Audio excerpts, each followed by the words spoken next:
घंघोर अंधेरी रात में सुहाग की सेज पर बैठी आंचल अपने पति का इंतजार कर रही थी। तभी दरवाजे खुलने की आवाज से वह चौंक जाती है। रमेश अंदर आता है। रमेश, सुनो, ये शादी मेरी मर्जी के बगैर हुई है। मैं तुम जैसी काली लड़की से कभी शादी नहीं करता, लेकिन मेरे माता पिता ने ना जाने तुम में क्या देखा। ये कमरा मेरा है, तुम बराबर वाले कमरे में चली जाओ, वहीं सो जाना। आंचल के पैरों तले जमीन खिसक गई। वह इतने अरमान सजाए बैठी थी, ये सुनते ही उस आंखों से आंसू बहने लगे।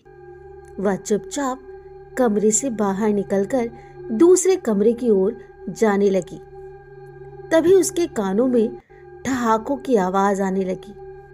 उसने कॉरिडोर से निकलकर सीढ़ियों के पास खड़े होकर देखा तो उसकी सास और ससुर दोनों बैठकर हंस रहे थे।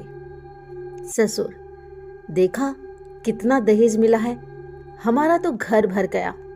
अमीर घर से रिश्ता जोड़ने का यही फायदा होता है। पैसा इतना मिला है, तिजोरी में रखने की जगह नहीं है। सास, वो तो ठीक है, लेकिन इस काली कलमुही से कैसे पीछा छुड़ाया जाए।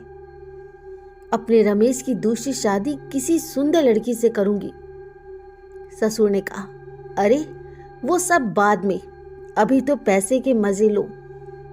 और वह घर में नौकरानी की तरह काम करती रहेगी। आंचल को गहरा सदमा लगा।